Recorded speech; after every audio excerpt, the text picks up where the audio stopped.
Welcome back to LDB Games. I'm Lord Darthbawlz, and in this raid video, I'm going to show you how I speed farm Fire Knight 20.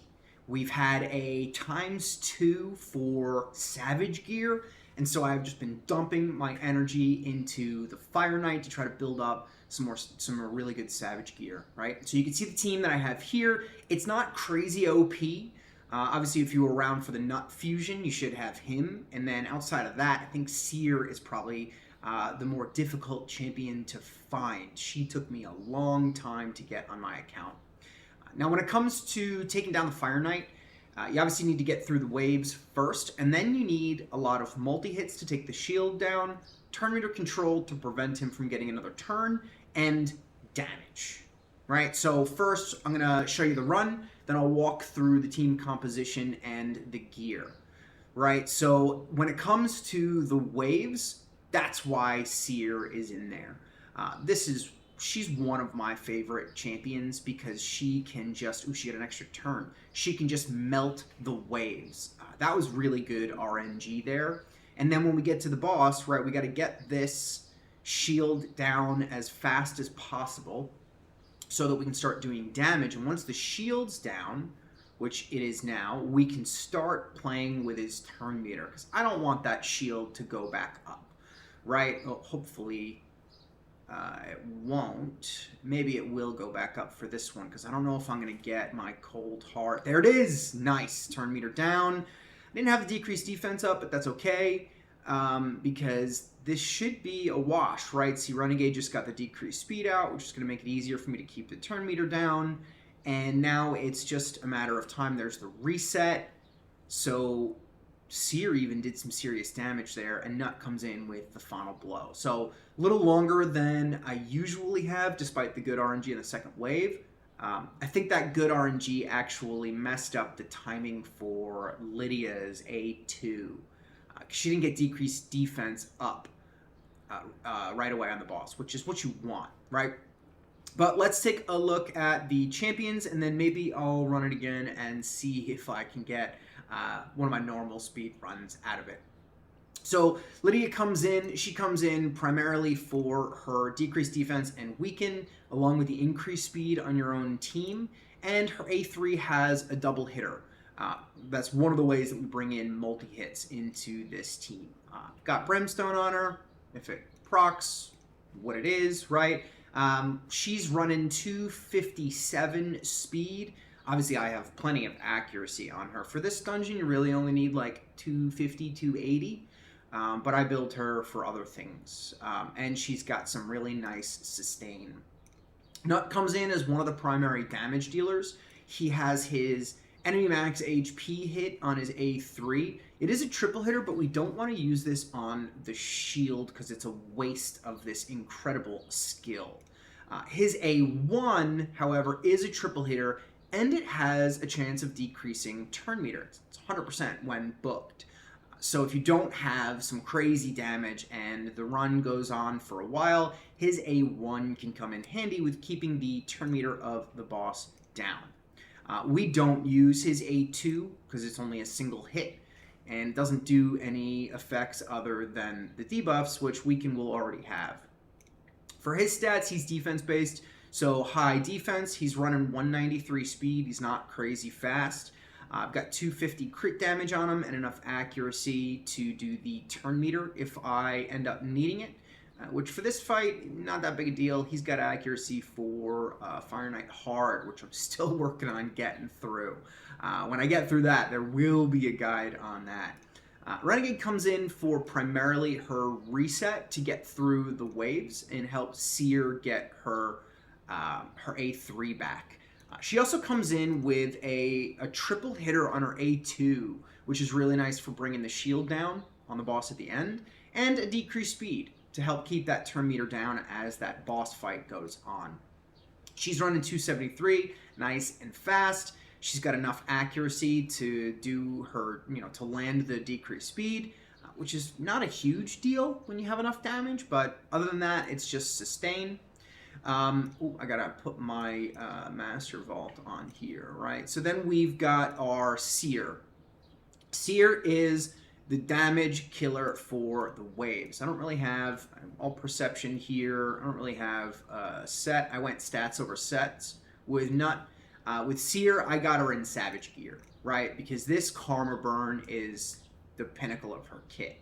It removes all buffs from everyone that attacks everyone, and the damage scales massively by the number of buffs removed and the enemy max HP. So she can do a truckload of damage. She just melts the waves. We don't really care about her A2 at all. And her A1 has a chance of granting an extra turn, which sometimes it's a good thing, sometimes it's a bad thing. You saw that in the run that I did when we started. And then Cold Heart. Probably one of the best, if not the best, rares in the game. I love the skin on her.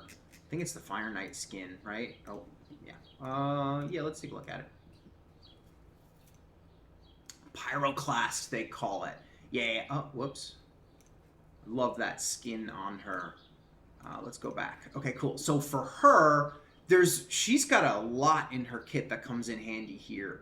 We don't use her A2, but her A1 has a quad hit, which is massive for bringing that shield down. And her A3 is what she is known for, right? 100% turn meter reduction and scaling based on enemy max HP. Not to mention she has an extra 30% chance of inflicting a crit on that. So you can max her crit damage pretty seriously.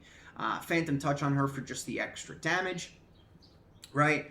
I don't really have relics yet. I'm working on that. But you can see I've got her crit damage up to 330. Her crit rate's at that 70 because she gets the extra 30%. Attacks sitting at 3,700. If I remember correctly, she favors crit damage a little bit more than attack. And then I've got her accuracy where it needs to be to pull down the turn meter. All right, for Masteries, with Lydia, I'm down the defense and support tree, heading down to Eagle Eye for the extra accuracy, Master Hexer for the chance to extend debuffs, which is pretty sweet. And then I also put in Lasting Gifts for the extension of her buffs, which is pretty sweet. Down to the counterattack, not really useful in this fight, but you can see that's the setup I got for her Masteries. For Renegade, I don't have any Masteries. I mean, I could, but you don't need them to do anything in this fight. For my damage dealers, let's just move myself out of the way here, right? I'm going down the offense tree to Giant Slayer for the bonus damage, and then not necessary, right?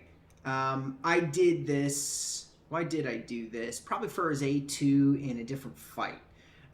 But you could definitely go down the defense tree for Nut. I just decided to go down the support tree, and I don't plan on changing that.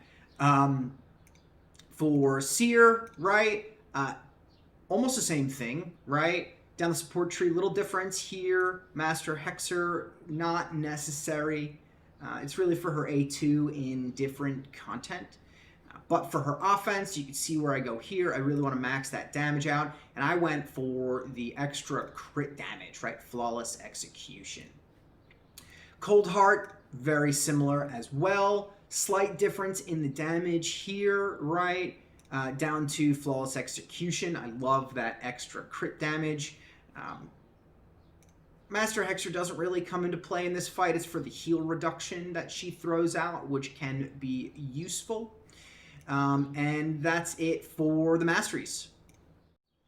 And so that's the team, right? So then let's get into the presets, and I'll throw another run in to see if I can show off the fast speed run. It was about a minute. This usually runs like 30 some odd seconds.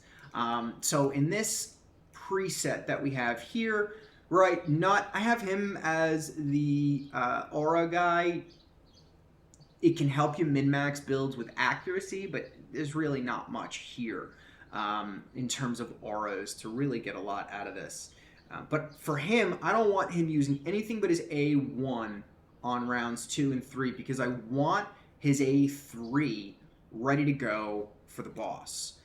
But when I get there, I want him to open with his A1 to get the triple hitter that doesn't scale on max HP first, so that the shield's down when Blessed Bash comes in for the damage.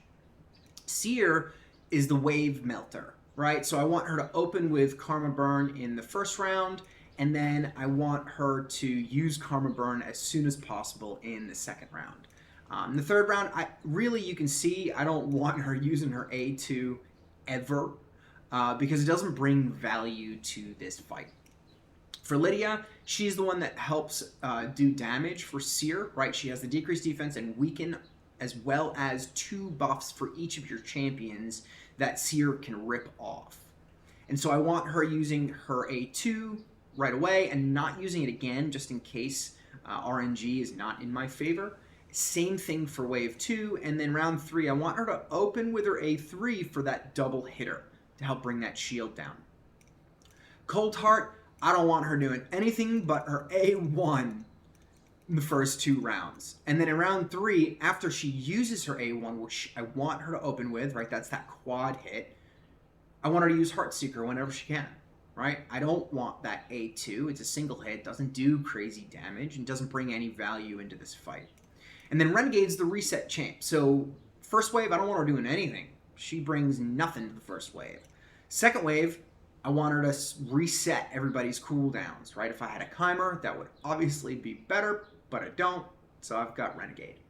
And then in round 3, I want her to open with her A2 because that's a triple hitter, right? And that helps bring the shield down. Outside of that, it's just a matter of time for the boss to go down. So let's see if I can get one of the normal speed runs. That last one was a little bit of an anomaly. Right, so you see Renegade goes first because of her speed, right? See, there's one of the RNG factors, right? There was something that missed on him. Maybe it was a debuff. I didn't catch it right away. Maybe it was, yeah, it was definitely a debuff. One of the Lydia's debuffs probably got resisted on that 3% chance, right? So there's the 3 hit, the 2 hit, single hit, quad hit, shields open, right? Now, that was nice because that was his first A1 and it ripped some turn meter down. She should be getting her A2 back soon, but it looks like it's not going to be in time for the enemy max HP hits, which there are 2 that come in. There's Siren's Wail. Maybe I'll get a extra hit here. No extra hit. Decreased speed. That's the A1, knock that turn meter down, reset, and then we've got a big hit coming in from Cold Heart to close it out, right? So another 60-second run. Looks like my best is 39 seconds, so it is not too crazy in terms of variable speeds. And so that's it. Fire Knight is the hardest dungeon boss, without a doubt. And when it comes to the hard dungeons, he's also insanely difficult. Getting through hard Fire Knight requires seriously top-tier champions and top-tier gear. I'm only up to like stage 6 right now on hard Fire Knight. So when I get through that, I'm obviously going to make a guide out for it, so you'll see a video. But I don't know how long it's going to take me. I don't know if I have the gear for it, but we'll see how it goes. Looks like this one's shaping up to be another 60-second run. But see, look, I got the decreased defense and weaken out before the enemy max HP hits. Boom, and where's Cold Heart? Is that Heartseeker right there? Yup, nice. Taken down, 53 seconds. Don't sleep on Fire Knight. It's a tough dungeon, but it is worth it for regen gear as well as Savage gear. Stun's pretty useful too, but regen is used in all of the great solo builds that you'll see, and even some serious top-end content for staying alive. And Savage is one of the best gear sets for damage dealers. That's it, guys. If you have a team that's faster than this, I'd love to hear about it. Let me know down in the comments below who you use to do a sub 60-second, maybe even a sub 30-second run. I'd love to hear about it. I'm Lord Darthbawlz. Thanks for watching. Hit that like and subscribe button on your way out, and I'll see you in the next video. Enjoy your raid.